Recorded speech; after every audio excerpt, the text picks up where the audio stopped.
Hi friends, welcome to our channel Villupuram சமையல். இன்னைக்கு நம்ம கிச்சனோட ஆர்கனைசேஷன் ஸ்மால்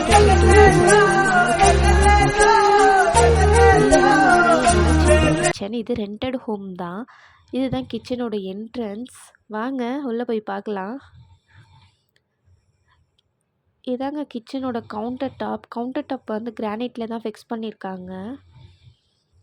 இதில் ஸ்டார்டிங்கில் நான் என்ன வச்சுருக்கேன்னா, ஃபஸ்ட்டு எடுத்தோடனே அதில் வந்து மிக்ஸி தான் வச்சுருக்கேன். அந்த சுவிட்ச் பாக்ஸ்க்கு கீழே இருக்கிறதால மிக்ஸி வச்சுருக்கேன். அந்த பவுலில் வந்து பழைய சாதம் மீந்ததாக தண்ணி ஊற்றி வச்சுருக்கேன். மிக்ஸி வந்து என்ன கம்பெனின்னா ப்ரீத்தியில் லாவெண்டர் தான் யூஸ் பண்ணுறேன். இது என்னோடய மேரேஜ் அப்போ கொடுத்தது. 6 இயர்ஸாக நல்லா தான் இருக்குது, எதுவும் பிரச்சனை இல்லை. நெக்ஸ்ட்டு வந்து அது பக்கத்தில் இருக்கிற வந்து ஆர்கனைசரில் ஸ்பூனு, நைஃபு, அப்புறம் வந்து அதில் ஒரு பூ வந்து எல்லாம் சொருவி வச்சுருக்கேன். அப்புறம் எக் பீட் பண்ணுறது எல்லாம் வச்சுருக்கேன். அதுக்கப்புறம் அந்த ஜாரில் வந்து உப்பு, கல்லுப்பு, தூளுப்பு, அப்புறம் மிளகாய், அப்புறம் கொஞ்சம் ஊறுகாய் அதெல்லாம் வச்சுருக்கேன். அதுக்கு பக்கத்தில் இஞ்சி பூண்டுலாம் இடிக்கிற கல் அது வச்சுருக்கேன். அதுக்கு பக்கத்தில் வந்து கொலின் தீர்ந்துடுச்சு. அதுக்கு பதிலாக ஒரு கிளினிக் ப்ளஸ் ஷாம்புவை நல்லா போட்டு குலுக்கி வச்சுருக்கேன். இது counter top, glass top, stove இதெல்லாம் க்ளீன் பண்ண ரொம்ப ஈஸியாக இருக்கும். அடுத்து வந்து அதுக்கு மேலே ஒரு ஸ்டாண்டு. இதிலே என்னோடய சமையல் பொருட்கள் எல்லாத்தையும் அடக்கிட்டேங்க. அதில் வந்து என்ன இருக்குன்னா வந்து காய் சீவறது, அப்புறம் சிப்ஸு சீவறது அதெல்லாம் வச்சுருக்கேன். அதுக்கு கீழே வந்து கத்திரிக்கோல், அப்புறம் வந்து தாளிப்பு கரண்டி, அப்புறம் வந்து சாப்பாடெலாம் செஞ்சால் மேலே தூக்கி அந்த கீழே வைப்பாங்கல்லங்க அந்த ஸ்டாண்டு அதெல்லாம் வச்சுருக்கேன். அப்புறம் ஒரு ட்ரேயில் டம்ளர்ஸு, அப்புறம் வந்து சின்ன சின்ன தட்டு அதெல்லாம் வச்சுருக்கேன். அதுக்கு மேலே மேஷரை தொங்க விட்டு வச்சுருக்கேன். அதுக்கப்புறம் கொஞ்சம் பால் ஊற்றி வைக்கிற கூஜா, அப்புறம் சொம்பு, அப்புறம் வந்து வேறு ஒரு ஸ்டோரேஜ் ஒன்று வச்சுருக்கேன். அதுக்கப்புறம் வந்து புளி வடிகட்டி இதெல்லாம் வந்து ரேராக தானே யூஸ் பண்ணுறோம். மீன் குழம்பு அது மாதிரி நிறையா நான் தான் அந்த வடிகட்டுறது யூஸ் பண்ணுவேன். அதனால் அதை உள்பக்கமாக வச்சுருக்கேன். அதுக்கப்புறம் வந்து சின்ன சின்ன பவுல்ஸு, அப்புறம் வந்து சாப்பாடு எடுத்துகிட்டு போகிற ஆர்கனைசர்லாம் அதில் வச்சுருக்கேன். அதுக்கப்புறம் மேலே வந்து ஒரு 6 பிளேட்ஸு, அப்புறம் சின்ன சின்ன பிளேட்ஸு அதெல்லாம் வச்சுருக்கேன். அதுக்கப்புறம் இதில் பொரிக்கிற ஐட்டம்லாம் எடுப்பாங்கள்ல அந்த வலைக்கரண்டி, அப்புறம் வந்து காஃபி ஃபில்டர், அப்புறம் பீலர் இதெல்லாம் வச்சுருக்கேன். இந்த ஸ்டாண்ட்லேயே எனக்கு எல்லாமே முடிஞ்சிருங்க. நெக்ஸ்ட்டு வந்து கேஸ் ஸ்டவ் தான் பார்க்க போகிறோம். இது வந்து ப்ரீத்தியில் ப்ளூ ஃப்ளேம் ஸ்பார்க்கிள். இது ஆல்ரெடி வந்து நம்ம சேனலில் ரிவ்யூ போட்டிருக்கேன், பாருங்கள். இதோட ப்ரைஸ் வந்து 8500. நல்லா இருக்குங்க. இது வாங்கி 15 டேஸ் தான் ஆகுது. நீங்கள் சேனலில் போய்ட்டு அந்த வீடியோவை பாருங்கள்.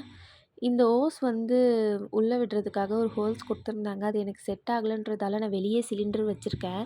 அந்த ஹோஸ் வந்து டக்குன்னு எடுக்க கொள்ள சரி வராது. அந்த ஹோல்ஸ் வந்து ஃப்ரீயாக இருந்துச்சு, அதனால் அது உள்ளே வந்து லைட்டர் போட்டிருக்கேன். இது வந்து மைக்ரோ ஃபைபர் கிளாத்து. இது வந்து ஏன் யூஸ் பண்ணுறேன்னா, கருத்துணி வந்து நம்ம பழைய கிளாத்தில் யூஸ் பண்ணால் தர்தரும் அப்படின்னு சொன்னாங்க. அதனால் வந்து இந்த கிளாத் யூஸ் பண்ணுறேன். இதனுடைய ரேட்டு வந்து 30 ருபீஸ் தான். இது எல்லா துணிக்கடை அதெல்லாம் கிடைக்கும் சூப்பர் மார்க்கெட்லலாம். இது வந்து காலைலேருந்து நம்ம யூஸ் பண்ணிவிட்டு நைட்டு வாஷ் பண்ணி காய வச்சுட்டா காலையில் திருப்பியும் ட்ரை ஆகிடும். ரொம்ப ஈஸியாக இருக்குது. ட்ரை பண்ணி பாருங்கள் வாங்கி. அப்புறம் பாத்திரம்லாம் கழுவி அதில் போட்டு வச்சுருக்கேன். நெக்ஸ்ட்டு வந்து சிங்க்கு வந்து ஏன் ஈரமாக இருக்குன்னா, இப்போ தான் பாத்திரம்லாம் கழுவி க்ளீன் பண்ணி வச்சுருக்கேன். அதனால் வந்து ஈரமாக இருக்குது. அதில் வந்து உப்பு கரை அதிகமாக இருக்குதுன்னு சொல்லிவிட்டு ஆசிட் ஊற்றி க்ளீன் பண்ண சுற்றி அதில் வந்து சிங்கில் போய் பட்டுருச்சு. அந்த கரை போகவே இல்லை. அதுக்கு எதனா டிப் இருந்தால் கமெண்ட் பண்ணுங்கள். ஆரோ வாட்டர் வச்சுருக்கேன் அது பக்கத்தில். அங்கே வந்து வாட்டர் கேன் க்ளீன் பண்ணுற ப்ரஷ்ஷு, அப்புறம் வந்து சிங்க் க்ளீன் பண்ணுற ப்ரஷ்ஷு, அது பக்கத்துலேயே ஒரு சோப் டிஸ்பென்சர், அப்புறம் வைப்பர் இது எல்லாமே அங்கே தாங்க வச்சுருக்கேன். இது சின்ன ரெண்டல் வீடுன்றதால இங்கே வாஷிங் மிஷின் கனெக்ஷன்லாம் இல்லை. அதனால் சிங்க்குக்கு பக்கத்துலேயே ஒரு பைப் வந்து ஆல்டர்னேட்டிவாக ஃபிக்ஸ் பண்ணி அதில் தான் வாஷிங் மிஷின் கனெக்ஷன் இருக்குது. இப்போ அண்டர் சிங்க் ஆர்கனைசேஷன் என்னன்னு பார்த்தீங்கன்னா,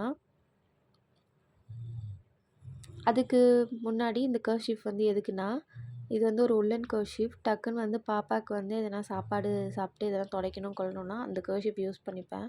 அது 2 டேஸ்க்கு ஒன்ஸ் மாற்றிடுவேன். நெக்ஸ்ட்டு அண்டர் சிங்க் பார்க்கலாம் வாங்க. இதில் வந்து என்னென்னா ஆசிட் வச்சுருக்கேன் ஓரமாக. அதுக்கு பின்னாடி அருகாமனை வச்சுருக்கேன். அதுக்கப்புறம் அந்த ஒரு பிளாஸ்டிக் இது இருக்குல்ல டப்பு, அது வந்து பூஜை பொருள்லாம் க்ளீன் பண்ணுற டப்பு, அது வச்சுருக்கேன். அப்புறம் கம்ஃபர்ட், மிஷின் லிக்விட், அப்புறம் டிஷ்வாஷ் ஜெல், ஷாம்பூ, சோப்ஸ், அப்புறம் டூத் பேஸ்ட், சபீனா, ஃபினாயில் இது எல்லாமே இங்கே தான் ஸ்டோர் பண்ணி வச்சுருக்கேன். நெக்ஸ்ட்டு வந்து இந்த 5 ஷெல்ஃப்ஸ் தான் இருக்குது. ஃபர்ஸ்ட்டு ஷெல்ஃபில் என்ன வச்சுருக்கேன்னா, கடையில் வாங்கிட்டு வந்த மளிகை ஜாமான்லாம் கொட்டி வச்சுட்டு மீதி இருக்கும் இல்லையா, அந்த க்ராசரி எல்லாம் அது உள்ளே போட்டு வச்சுருக்கேன். அதுக்கு மேலே பூரி திரட்டுற அந்த கல் வச்சுருக்கேன். அதுக்கு பக்கத்தில் இருக்கிறதுல பாஸ்மதி அரிசி, ஜீரக சம்பா அரிசி அதெல்லாம் வந்து உள்ளே போட்டு வச்சுருக்கேன். அதுக்கு மேலே தந்தூரி பேன் ஒன்று இருக்குது. அதுக்கு மேலே வந்து மாவு ஜலிக்கிற ஜல்லடை அது வச்சுருக்கேன். அதுக்கப்புறம் அது பக்கத்தில் ரேஷன் பொருள்லாம் போட்டு வச்சுருக்கேன். அதுக்கு பக்கத்தில் இருக்கிறதுல மிளகாத்தூள் வச்சுருக்கேன். அதுக்கு மேலே வந்து ஃப்ரூட்டு, வெஜிடபிள்லாம் வாஷ் பண்ணுற அந்த வலை மாதிரி இருக்க பேஸ்கெட் வச்சுருக்கேன். அதுக்கு பக்கத்தில் வந்து கோதுமை மாவு வச்சுருக்கேன். அதுக்கு பக்கத்தில் வந்து சாப்பர் இருக்குது. அதுக்கு கீழே இருக்க 3 கண்டெய்னர்ஸும் சும்மா தான் இருக்குது. யாருக்காவது எதுனா போட்டு கொடுக்கணும் அதுனா அதை யூஸ் பண்ணிப்பேன். அப்புறம் இந்த ஹாட் பேக்ஸு இதெல்லாம் எப்பயாச்சும் தான் யூஸ் பண்ணுவேன்றதால ஓரமாக வச்சுருக்கேன். அதுக்கப்புறம் இந்த மிக்ஸியோட 5 ஜாரு, ஜூஸர், அப்புறம் சின்ன ஜார், இதில் நான் 2 ஜார் தான் யூஸ் பண்ணுவேன். தேவைன்னா அதை யூஸ் பண்ணிப்பேன். அதெல்லாம் அங்கே வச்சுருக்கேன். அப்புறம் இந்த என்னென்னா வந்து ஆல்ரெடி இருந்தவங்க வந்து இந்த இது வால் இதில் ஹூக் மாட்டி வச்சுருக்காங்க. அதில் வந்து நான் ஜூஸர் போட்டு வச்சுருக்கேன். டக்குன்னு சாத்துக்குடி ஜூஸ் அதில் கொஞ்சம் நல்லா வரும். அடுத்து வந்து இந்த ட்ரேயில் என்னென்னா வடகம், அப்புறம் வந்து மசாலாஸ், அப்புறம் பாப்பாவுக்கு ஊற்றுற அந்த சுக்கு அதெல்லாம், பெருங்காயம் அதெல்லாம் வச்சுருக்கேன். அடுத்து வந்து இது வந்து அஞ்சரை பெட்டி. அஞ்சரை பெட்டி எதுக்குன்னா 10, 50, 20, 100, 200 இந்த மாதிரி மணியை தனித்தனியாக போட்டு வச்சுருப்பேன். வீக் ஸ்டார்ட் பண்ணுவேன். அதுக்கப்புறம் வீக் எண்டில் எவ்வளோ இருக்குன்ட்டு ஓகே பண்ணி இவ்வளோ சேவிங்ஸ் பண்ணி வைப்பேன். அதுக்கு தான் அஞ்சரை டப்பா நான் வச்சுருக்கேன். எல்லோரும் அதை வேறு யூஸ் பண்ணுவாங்க. நானும் இதுக்கு யூஸ் பண்ணுறேன். அதுக்கு மேலே இருக்க பாக்ஸில் புளி வச்சுருக்கேன். இது வந்து ஆயில் ட்ரே. ஆயில் ட்ரேயில் வந்து கீ, அப்புறம் வந்து நம்ம டெய்லி யூஸ் பண்ணுற ரீஃபைண்ட் ஆயில், அப்புறம் நல்லெண்ணெய், விளக்கெண்ணெய்லாம் வச்சுருக்கேன். அப்புறம் இந்த ரோஸ் கலரு கண்டெய்னரில் குக்கரோட விசில்லாம் வச்சுருக்கேன். விசில்லாம் இதெல்லாம் வந்து வாஷ் பண்ணிவிட்டு டக்குன்னு இதை உள்ளே தொடச்சி வச்சுருவேன். எங்கேயும் மிஸ் ஆகாது, சேஃப்டியாக இருக்கும். நெக்ஸ்ட்டு வந்து க்ராசரிஸ் எல்லாம் வச்சுருக்கேன். இந்த ப்ளூ கலர் இது கேப் இருக்கிறதுல வந்து பச்சரிசி வச்சுருக்கேன். பொங்கல், சக்கரை பொங்கல் அதுக்கெலாம் யூஸ் பண்ணிக்கலாம். அடுத்து வந்து அவல் வச்சுருக்கேன் சாமிக்கு நைவேத்தியத்துக்கு படைக்கிறதுக்கு, டக்குன்னு இல்லைனா யூஸ் ஆகும். அடுத்து வந்து அதுக்கு மேலே கம்பு மாவு, அப்புறம் அந்த சின்னதாக இருக்குல்ல அது எதுக்கு வச்சுருக்கேன்னா எல்லாத்துக்கும் மெஷர்மெண்ட்டுக்காக வச்சுருக்கேன். அப்புறம் வந்து சர்க்கரை, கார்ன்ஃப்ளவர், அப்புறம் ரவை, மைதா, அப்புறம் வந்து மஞ்சத்தூள், மிளகாத்தூள், சோம்பு, பொட்டுக்கடலை, மிளகு இதெல்லாம் வச்சுருக்கேன். அப்புறம் காஃபி பவுடர், டீ பவுடர் வச்சுருக்கேன். அது 2ம் டிமார்ட்டில் தான் வாங்கினேன். இது வந்து என்னென்னா வந்து தோசைக்கல்லுக்கு வந்து ஆயில் வச்சு துடைப்போம்ல அது. இது எங்கள் ஊர் சூப்பர் மார்க்கெட்டில் கிடச்சிது. அதை தான் வச்சுருக்கேன்.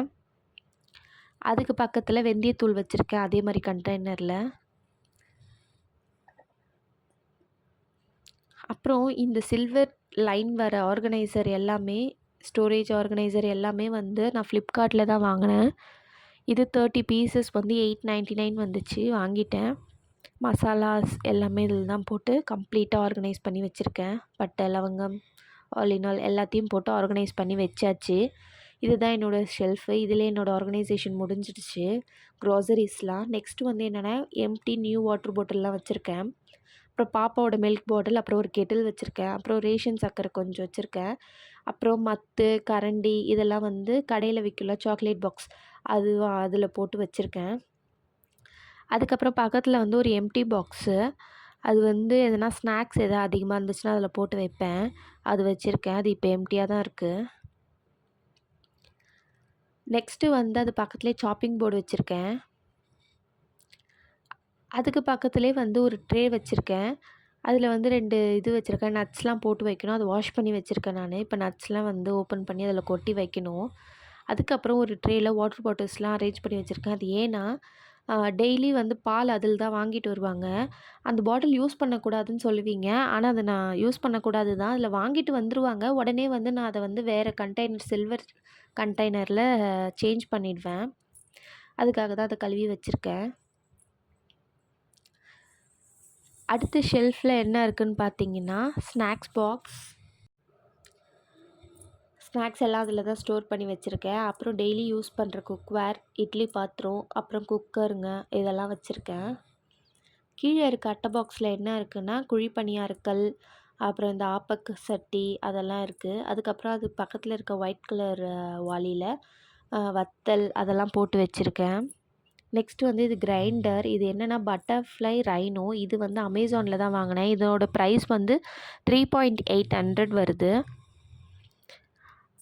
அதுக்கப்புறம் வந்து அந்த கொஞ்சம் பையில் வந்து கொஞ்சம் கொஞ்சம் தேவைப்படுற பை, அவசரத்துக்கு வச்சுருக்கேன் அதெல்லாம் வச்சுருக்கேன், கிளாத் அதெல்லாம். நெக்ஸ்ட்டு வந்து கேஸ் ஸ்டவ்வுக்கு கீழே இருக்க ஏரியாவில் என்ன வச்சுருக்கேன்னா க்ரீன் கலர் வாளியில் இட்லி அரிசி வச்சுருக்கேன். அதுக்கு மேலே வந்து ஒரு பெரிய தாம்பூல தட்டு, எதனா காய வைக்கணும் அந்த மாதிரி தட்டுலாம் இருக்கும்ல அது வச்சுருக்கேன். அதுக்கு மேலே தோசை டவா வச்சுருக்கேன். சிலிண்டர் பக்கத்தில் என்ன இருக்குன்னா வந்து பர்பிள் கலர் வாளி இருக்குது. அதில் வந்து சாப்பாடு அரிசி வச்சுருக்கேன். அதுக்கு பக்கத்தில் இருக்கிறதுல இட்லி ரைஸ் தான் வச்சுருக்கேன் கடையில் வாங்கினது. மேலே வந்து 2 சாக்லேட் பாக்ஸ் வச்சுருக்கேன். அதில் வந்து என்ன இருக்குன்னா வந்து கருவாடு அதெல்லாம் இருக்குது. அதுக்கப்புறம் சாதம் வடிக்கிற பாத்திரம், பெரிய பாத்திரம், மாவுலாம் அதிகமாக இருந்துச்சுன்னா போட்டு வைக்கிறது, அப்புறம் வாணல், அப்புறம் பால் பாத்திரம் இதெல்லாம் இதில் தான் வச்சுருக்கேன். எப்பயுமே நான் கிச்சனை மினிமலைஸ்டாக தான் வச்சுருப்பேன். எல்லாத்தையும் வசன்னு வச்சுருக்க மாட்டேன். கீழே இருக்க ப்ளேஸ் வந்து எம்ப்டியாக தான் இருக்குது. ஃப்யூச்சரில் வேணால் அதில் இது பண்ணிக்கலாம். கிச்சனை மினிமைஸ்டாக வச்சுருக்கணுன்னா அதுக்கு ஒரே ஒரு டிப்பு தாங்க. இப்போ நம்ம ஹோட்டலில் வாங்கிட்டு வர பாக்ஸு, அப்புறம் இந்த பிளாஸ்டிக் கவர்ஸ் இதெல்லாம் நம்ம வேணும்னு ஸ்டோர் பண்ணி வச்சுருப்போம். பட் அது எல்லாமே குப்பை தாங்க. அது ஸோ அதெல்லாம் தூக்கி போட்டுட்டு தேவை உள்ள பொருளை மட்டும் நம்ம வச்சிட்டாலே நம்ம கிச்சன் எப்பயுமே ரொம்ப அழகாக இருக்கும். இந்த டிப்பை ஃபாலோ பண்ணுங்கள். எப்பயுமே உங்கள் கிச்சன் மெஸ்ஸியாகவே இருக்காதுங்க. ஓகேங்க. விழுப்புரம் சமையல் சேனலை லைக், ஷேர், சப்ஸ்கிரைப் பண்ணுங்கள். தேங்க்யூ.